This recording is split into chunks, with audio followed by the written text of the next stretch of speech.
Ciao. Two fourfold boards, creating a galaxy big enough that you can forget that it contains Naboo. Enough fun, by the way. Yes, I love this, Ken. Okay, good. I'm glad. I really do. I'm glad. Mike LaPlante is here with us, everybody. Mike LaPlante of, well, back in the day, it was the Easy Mac podcast. Currently, back in the day, Shetty. Back in the day. When did that start? Back in the day. Yeah. I have no idea. You don't remember when the show started? Oh, I'm sorry. You meant the term back. Oh, no. That started nigh on other old-timey terms. No, when did the Easy Mac podcast start? That was 2005. 2005. October. That predated Mac OS Ken. Absolutely. Dude. There was two guys. They were called My Mac Guys, and I was listening to them at work, and my buddy said, hey, we should do that. Yeah. And we did it. It was back in the day, like, because now people listen to a podcast and they say, we should do that. And they're like, I know a VC person. Oh, VC guys, yeah. Anyway, it's time to play a game, by the way. This is a thing. Well, hold on. I want to make sure that people know where to find all of your stuff, because this will be the last time you'll get to say hello to everybody before we say goodbye for the week. So tell people where you are on Twitter. Tell people where to find the Average Wine Enthusiast. Tell people where to find anything you want them to find. I suppose the best place that I like is Instagram, believe it or not, because on Instagram I can take a photo of the bottle of wine I'm drinking, tell you if I like it, what it tastes like, all of that pertinent information. I also can blast out when I put up a new episode on Instagram as well. And you can find me at Average Wine Enthusiast. I'm also on Facebook. So basically I cross post from Instagram over to a Facebook page over there. But if you're just on Facebook, look up the Average Wine Enthusiast. And if you're on Twitter, I don't really use my Twitter account as far as the Average Wine Enthusiast goes. You can find me there, though, at Lippo on the Twitters. Okay. The game that we are playing today is Wheel of Stuff, and I think everybody knows how the game is played, but I will tell people anyway, just in case. Basically, I went to the App Store. I found a decision maker app that's shaped like a wheel, because I was doing video for this show at the time, so it was important that it be shaped like a wheel. And then we spin the wheel, and whatever comes up, I throw it out to you, and you tell us something about it. Are you ready to play our game? Ken, I am ready, but can I make a suggestion? Sure.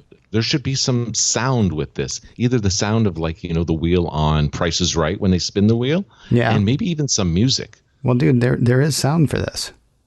Oh, is there? Yeah, here we go. I'm going to spin the wheel. Okay. That's noise. That's noise right there. Oh, yeah, you're right. Sorry. It's an annoying noise. I understand that, but still. Some other time.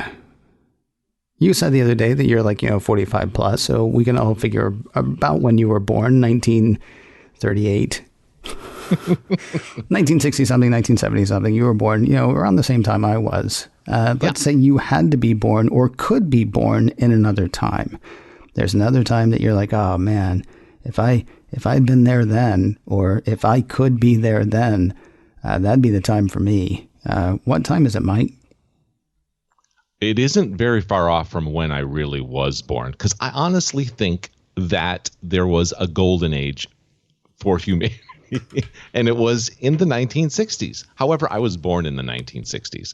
I would have liked to have been 18 years old in 1968, whatever. So 1950. So I wish I was born in 1950 so I could live through that. That was a time when society was really transformed. We got away from a lot of these conservative ideas that we had held on to from post-war era. And now we're coming into some social realization that, there's more individualism, a little more sexual freedom, literary freedoms and all that kind of stuff. Mm-hmm. And I would have liked to have lived during that time when that was all just coming to fruition, basically. It just seemed like such an exciting time to be around. Jobs were plentiful. It just seemed like it was a bountiful time, basically. I honestly figured you were going to say that because of the music. Well, there was that. I would definitely have gone to Woodstock. Nice. All right, that's an interesting question. So really, you just want to be 10 years off of where you were. 12 years. 12 years off where you were. All right, yeah. That's pretty cool. Spinning the wheel again. I should have sound.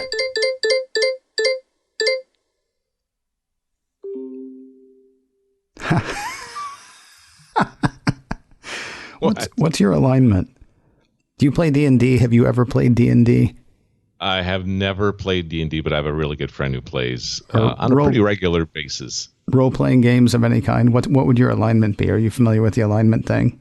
No, I have no idea what that okay, means. we're going to burn that. I'll tell you about it while we're spinning the wheel. Okay. So the alignment basically is how your character is. So, like, are you true good? Are you chaotic good? Are you true neutral? Are you chaotic neutral? Are you true evil? You know, things like that. I want to say there are 9 alignments in D&D. Honestly, I haven't played D&D in a very long time, so I can't remember. My friend is trying to get me back into it. No, yeah, well, man, if you've got somebody around who you can play with, I say go for it, because it's just a tremendous amount of fun. I always chose chaotic neutral, though, because basically I wanted the freedom to do whatever the heck I wanted. Chaotic neutral is sort of like the agnostic of D&D. I think you don't want to commit to anything, right? Anyway, my hero. I can relate to agnostic. My hero is what this is. This is fiction, because my hero actually turns up on the wheel twice. Once is fiction and once is real life. But you've landed on fiction, so. Turn with me now to the thrilling pages of yesteryear, or return with me now to the thrilling days of yesteryear. That was for the Lone Ranger. We go in Lone Ranger, we go in Superman, we go in, can be anything. My hero, fictional. Ooh. We had just talked about a book, and Montag comes to my head, but that's probably not really my hero. Mm-hmm. Oh, man. Guy Montag was a fireman whose job it was to start fires. Yes, that was the blurb on the back of Fahrenheit 451. Yeah. Yeah. Boy, heroes. Fictional heroes. I wish it would be real life heroes, because my exposure to fiction and my ability to retain the stuff that I've read is not very good, I'm going to say. Well, I mean, it doesn't have to be books, though. It could also be movies or TV shows. I mean, is there anything I love Tony Stark. I don't think he's the best hero, honestly. I identify, see, that's the thing. I like Captain America from the Marvel Cinematic Universe. He's the character that I want to be. The hero that I identify with most, though, is Tony Stark, because all he wants is for everything to be perfect. And he wants things to be perfect so hard and works for that so hard that he messes everything up. I mean, if you really look at it, most of Tony Stark's arc is him trying to fix problems that he's created, both for himself and others. But in the end, he comes through and he does the right thing. And I won't say I won't say how it ends for people who haven't watched the biggest movie franchise in the history of history itself. Is it really? Probably. They've done like 24 of those movies now. You don't get to keep making those movies in that universe. I would imagine, yes, if you stretched it out, that they have made more money than the Star Wars movies, which would have been the biggest. But seriously, name another movie that's done 24. Mission Impossible. I think that's the only other one. Because aren't we up to like Mission Impossible 37 right now or something? Probably, yeah. Yeah, I think we're actually up to number 6 or number 7. I was kidding about that. As far as my hero goes, I'm having a hard time. I'm sorry. Maybe like Frodo or something. All right. Okay. Is that really? Is that really your answer? That's fine if it is. Yeah, that's my answer. Follow-up question is going to, so follow-up question is going to be why. I'm guessing, though, the reason why is because it was a character you could name. No, not really. Okay.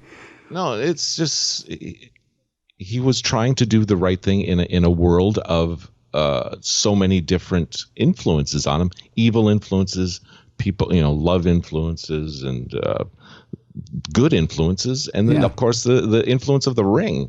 Yeah. So he was always trying to do the right thing, regardless, no matter what forces were put on him. And I guess I can relate to that kind of. It was a pure innocence. I guess that's why.